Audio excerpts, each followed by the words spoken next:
toute connaissance qui est liée avec le vécu, elle est inclusive. Et toute connaissance logique, elle devient exclusive. C'est pour ça qu'Hachem lui a dit qu'il allait mourir s'il mangeait du fruit de l'arbre de la connaissance du bien et du mal. Mais s'il avait attendu, il serait rentré dans Shabbat, ils auraient fait cuidouche sur l'arbre. Parce que une fois qu'ils sont rentrés dans Shabbat, que Shabbat c'est la soumission à l'autre monde, à ce moment-là, il y a plus de danger dans la différence de compréhension. Parce que ça va s'annuler complètement dans le Shabbat. Même si quelqu'un il a une différence ça va s'annuler dans le Shabbat. Dans le tzaddik, c'est la même chose. Du moment où les gens ils vont s'annuler au maître, même s'il y a des différences entre eux, ces différences elles vont être complètement aplanies par le maître, par le fait qu'ils sont soumis au maître. Donc il dit ici, chez Géoser, il y en a un qui permet, l'autre il interdit, un il rend impur, l'autre il dit c'est pur. ומשם להשתלשל בכמה השתלשלות המחלוקת של העולם.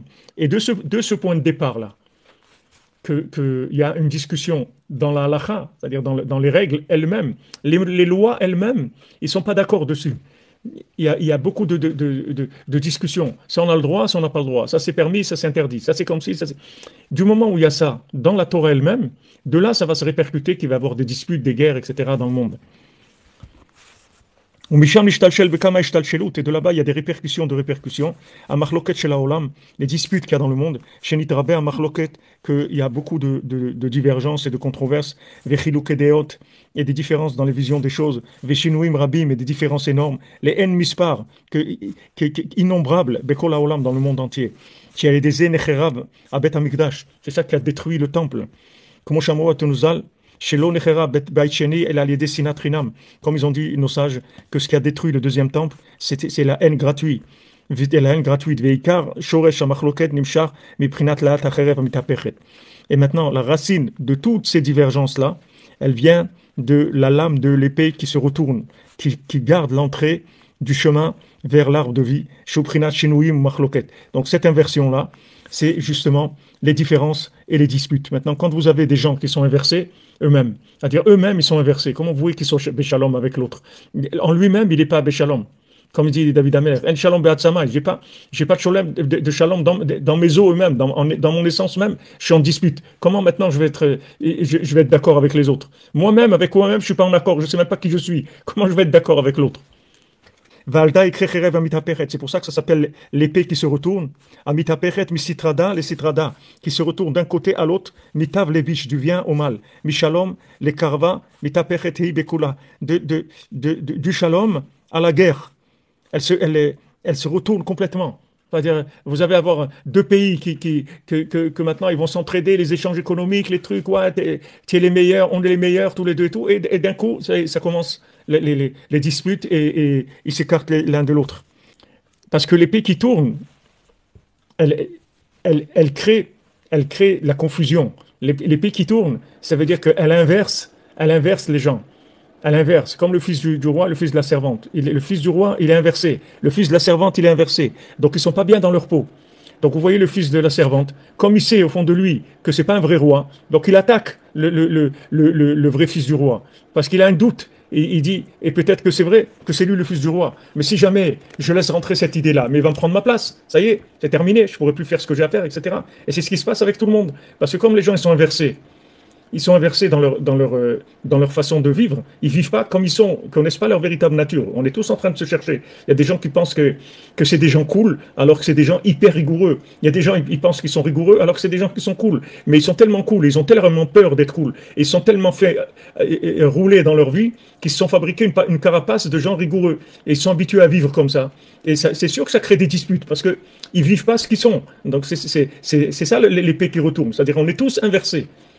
Et c'est comme ça qu'on va prouver la vérité. Comme le Sefer Torah, il est inversé. Il est écrit sur une peau animale. Vous imaginez un Sefer Torah écrit sur une peau animale, une peau d'un animal, un Sefer Torah. On aurait pu l'écrire sur quelque chose de plus noble. Je ne sais pas, trouver de la lumière, des lettres en lumière, quelque chose de plus noble. Non, on écrit le Sefer Torah sur une peau animale. Donc maintenant, ça inverse les choses. Après, maintenant, il faut ramener les choses à leur véritable nature. Voilà, c'est notre problème. Cette épée qui est inversée, qui inverse, c'est une grande réparation, c'est une grande miséricorde d'Hachem.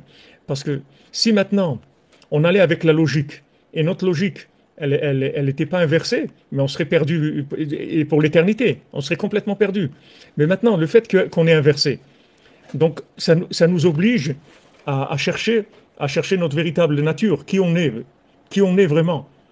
On est obligé de chercher qui on est vraiment. Maintenant, dans cette recherche de qui on est vraiment, c'est ça qui va nous faire sortir de l'influence de l'arbre, de la connaissance du bien et du mal. Que maintenant, quand on va voir que notre véritable identité, elle n'a pas grand-chose à voir avec notre logique, ça va nous permettre de sortir de l'influence de l'arbre de la connaissance et d'aller vers l'arbre de vie. C'est comme ça qu'Hachem il a protégé l'arbre de vie, si vous voulez, pour qu'on ne puisse pas aller vers l'arbre de vie en tant que personne inversée. Il a dit, si jamais maintenant Adam Arishon inversé, il va vers l'arbre de vie, mais ça y est, c'est terminé. Il va construire une vérité de logique, et c'est pas ça que je veux. Hachem, il veut une vérité vivante, pas une vérité philosophique. Même si elle est vraie, même si la vérité philosophique, elle est vraie, mais ce que Hachem, il veut, c'est que ça soit vécu. Pas comme les gens qui disent, la philosophie, c'est une chose, et la vie, c'est autre chose. C'est-à-dire, il y a les idées, et il y a la vie. Nous, il n'y a pas les idées et la vie. Nous, il n'y a que la vie. Les idées, c'est juste des orientations pour la vie. Mais le but, c'est la vie, c'est de vivre les choses. Maintenant, si jamais on donne de la vie à la philosophie, à la logique, mais c'est terminé. C'est terminé. C'est la philosophie du besoin. C'est des gens, ils ont créé des philosophies par rapport à leurs défauts. Ils ont des défauts, ils créent des philosophies par rapport à leurs défauts pour justifier leurs défauts. Mais ils vont jamais s'en sortir. Il a justifié, avec la Torah, il a justifié son problème. C'est-à-dire, il a amené dans la Torah une preuve qu'il a raison. Mais lui, il ne cherche pas la vérité de la Torah. Lui, il cherche à mettre en place sa vérité à lui, ce qu'il est lui. Maintenant, il veut trouver un appui dans la Torah par rapport à ce qu'il est lui. Et c'est ça qui crée toutes les disputes et tous les problèmes. Et ça vient de cette épée-là qui retourne. Et elle protège l'arbre de vie. Parce que tous les gens qui vont aller selon la logique, ils seront inversés automatiquement. Et si maintenant ils ne sortent pas de leur inversion, alors ils vont rester dans une logique qui va les amener sur des chemins qui sont complètement faux. Donc là-bas, ils lui disent, voilà, si maintenant tu veux que puisse sortir de la sorcellerie, tu jettes la sorcellerie dans l'eau. C'est-à-dire que l'eau, c'est la Torah, tu mets maintenant, tu justifies le mensonge avec la Torah, comme ça y est, c'est fini, on ne peut plus sortir. Voilà, on a amené une preuve de la Torah que c'est vrai, alors ça y est, on a terminé. Mais combien de gens, voilà, ils ont interprété la Torah, ils se sont trompés.